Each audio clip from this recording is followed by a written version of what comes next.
Bonjour tout le monde, je suis Antoine. Gabriel, j'ai une question très française pour toi aujourd'hui. Aimes-tu aller dans les centres commerciaux?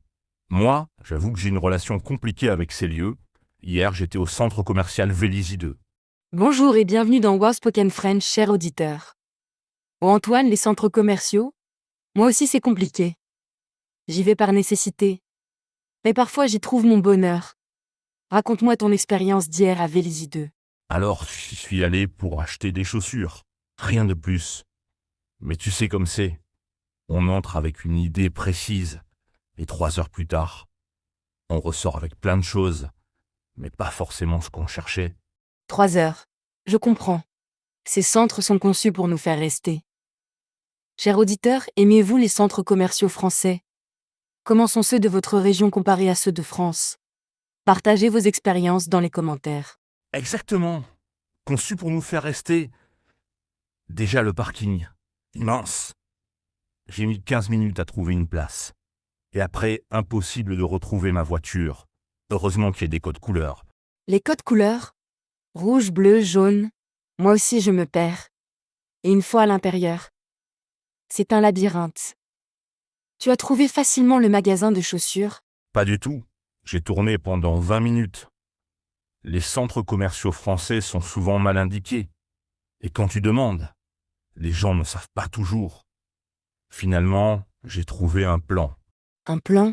Indispensable. Moi, j'utilise souvent l'application du centre. Beaucoup en ont maintenant. Avec la géolocalisation. Et le magasin de chaussures, c'était comment? C'était un grand magasin. Style André ou San Marina. Énorme choix. Mais du coup, trop de choix. J'ai passé 1 heure à hésiter entre 10 paires différentes. Et toi, tu achètes souvent dans les centres commerciaux? Parfois, surtout pour l'électroménager, Fnac Darty, ou les vêtements, Zara Andem. L'avantage, c'est qu'on peut comparer. Tout est au même endroit. Tout au même endroit. C'est vrai. Et après les chaussures, je suis allé boire un café dans la galerie marchande. Il y avait un Starbucks et plusieurs cafés français. Starbucks, ils sont partout maintenant. Même dans nos centres commerciaux. Tu as préféré quoi? Américain ou français? J'ai pris français, un petit café traditionnel, plus authentique et moins cher. 15 € pour un café chez Starbucks. C'est excessif. Chers auditeurs, préférez-vous les chaînes internationales ou les commerces locaux? 15 €? Effectivement, moi aussi je préfère local. Et en buvant ton café, tu as observé les gens? Oui, c'était fascinant. Des familles entières, avec enfants, poussettes, des ados qui traînent, des couples qui font du shopping, et des personnes âgées qui se promènent tranquillement. Les personnes âgées? C'est vrai. Beaucoup viennent pour marcher. Au chaud l'hiver, au frais l'été. C'est devenu leur lieu de promenade, social et couvert. Social et couvert. Et j'ai remarqué beaucoup de sécurité. Vigiles, caméras. Ces lieux sont très surveillés. On se sent en sécurité, mais aussi un peu observé. Un peu observé. C'est le prix à payer. Et tu as fait d'autres magasins? Oui, je suis passé chez Fnac pour regarder les livres et chez Sephora pour ma copine. Un parfum, mais les prix, dans les centres commerciaux, souvent plus chers qu'ailleurs. Plus cher? C'est le loyer? Ces emplacements coûtent cher. Alors les commerçants répercutent. Moi je compare toujours avec Internet, avant d'acheter. Comparé avec Internet, sage, et j'ai remarqué quelque chose, les centres commerciaux français ont souvent un hypermarché. Carrefour, Auchan, c'est pratique. L'hypermarché, pilier du centre commercial français, courses alimentaires et shopping. Tout en un. Très famille. Tu as fait des courses alimentaires? Un peu. J'ai pris des yaourts et du pain, mais faire les courses dans un hypermarché. Après 3 heures de shopping, c'est épuisant. Ces lieux sont fatigants. Fatigant. Le bruit, la foule, l'air conditionné. Moi après 2 heures, j'ai mal à la tête. Il me faut de l'air frais. Chers auditeurs, supportez-vous bien l'ambiance des centres commerciaux. Et j'ai observé les différences avec les centres commerciaux d'autres pays. En France, plus de magasins de mode, beaucoup de parfumeries et des boulangeries partout. Les boulangeries, spécificité française. Paul, la Micaline, même dans les centres, on garde nos traditions. Et l'architecture. Tu as trouvé ça comment? Assez moderne. Vélizy 2 a été rénové. Verrières, lumière naturelle, plus agréable que les anciens centres. Sombre et étouffant, l'effort architectural existe. L'effort architectural. Heureusement, certains nouveaux centres sont beaux, avec des espaces verts, des fontaines. Moins industriels, plus humains. Plus humain. Et j'ai vu des animations, un petit concert, des stands. Ça anime le lieu, ça crée de la vie, au-delà du simple shopping. Des animations? Moi aussi j'aime. Expositions, ateliers pour enfants. Le centre commercial devient lieu de vie. Pas juste commercial. Et les prix globalement? Variable, les grandes chaînes, prix standard, mais certaines boutiques, très chères, clientèle aisée, et d'autres, plus accessibles. Il y en a pour toutes les bourses. Pour toutes les bourses? C'est l'idée? Démocratiser le shopping. Même si parfois, ça pousse à la consommation. Tu as craqué pour des choses inutiles. Un petit gadget, chez Nature et Découverte, pas indispensable. Mais mignon, c'est ça le piège. On achète par impulsion. L'environnement est fait pour ça. L'achat impulsif, le fléau. Moi aussi. Je craque souvent. Une BD, un objet déco. Il faut se contrôler. Ou prévoir un budget extra. Cher auditeur, êtes-vous résistant aux achats impulsifs? Budget extra. Bonne idée. Et j'ai remarqué l'affluence. En fin de semaine, beaucoup plus de monde. Famille, sortie du samedi. Le samedi, jour d'affluence. Moi je préfère en semaine. Moins de monde. Plus calme. Surtout le matin. Et toi tu y vas souvent? Pas très souvent. Tous les 2, 3 mois, quand j'ai besoin de quelque chose de spécifique. Ou pour accompagner quelqu'un. Et toi? Pareil. Par nécessité. Je préfère les commerces de quartier. Plus humains. Ou Internet. Plus pratique. Le centre commercial c'est dépannage. Dépannage. Mais parfois, c'est pratique.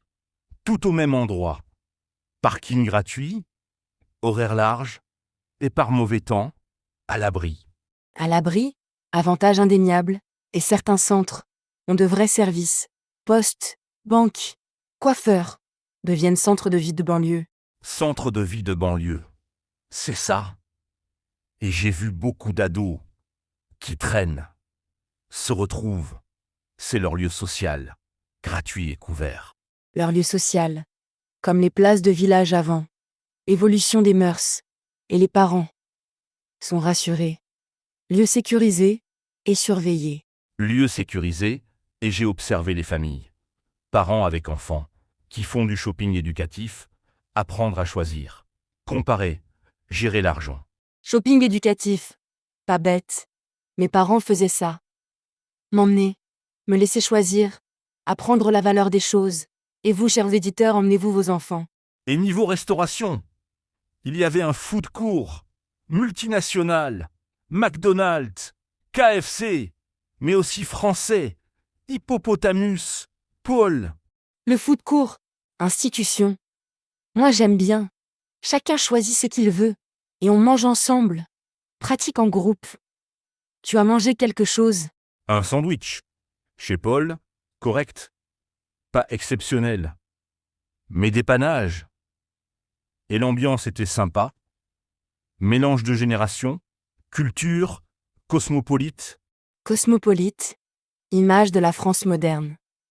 Et tu as remarqué les différences régionales? Nord, Sud, centres différents. Bonne question. Je ne connais que la région parisienne. Mais j'imagine qu'en Provence, plus d'enseignes méditerranéennes. En Bretagne, plus de produits locaux. Sûrement. Adaptation locale. Même dans la standardisation. Et les horaires? Tu as trouvé ça pratique. Très pratique. Ouvert jusqu'à 21h, même le dimanche matin, pour les lève-tard ou les familles. C'est appréciable. Appréciable. Mais pas forcément écologique. Éclairage, chauffage, climatisation. Ces lieux consomment énormément. Chers auditeurs, vous préoccupez-vous de l'impact écologique? Impact écologique. Tu as raison. Et le transport. Tout le monde en voiture. Embouteillage. Pollution. Même si certains centres développent les transports en commun.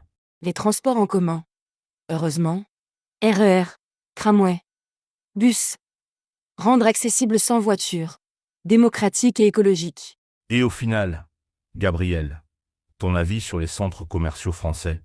Ambivalent, pratique, mais artificiel. J'y vais quand il faut. Mais je préfère les vrais commerces. Et toi? Pareil. Utile, mais sans âme. Manque l'authenticité. Les vraies relations commerçants-clients. Mais ils ont leur place dans notre société. Ils ont leur place. Évolution inévitable. L'important, c'est de garder l'équilibre. Avec les commerces traditionnels. La diversité. La diversité. Et vous, cher auditeur, comment voyez-vous les centres commerciaux? Nécessité moderne ou perte d'authenticité? Excellente question. Et si vous visitez la France, n'hésitez pas. Ces lieux sont révélateurs de nos modes de vie, de consommation. Révélateur. Et parfois, on y trouve de bonnes surprises. Produits originaux, marques françaises, découvertes inattendues. Découvertes inattendues. Comme partout. Il faut savoir regarder. Chercher. Derrière la standardisation, la spécificité française existe. La spécificité française, nos boulangeries, nos parfumeries, notre art de vivre, même dans ces lieux modernes, nous gardons notre identité. Notre identité. Et c'est ça qui est intéressant. Voir comment la France s'adapte, évolue, tout en gardant ses traditions. Ces traditions. Merci Gabriel pour cette exploration commerciale et merci à tous nos auditeurs. N'hésitez pas à nous parler des centres commerciaux de votre région. Et oui, nous sommes curieux. Comparaison, différence, ressemblance avec les centres français. Partagez vos observations. À très bientôt.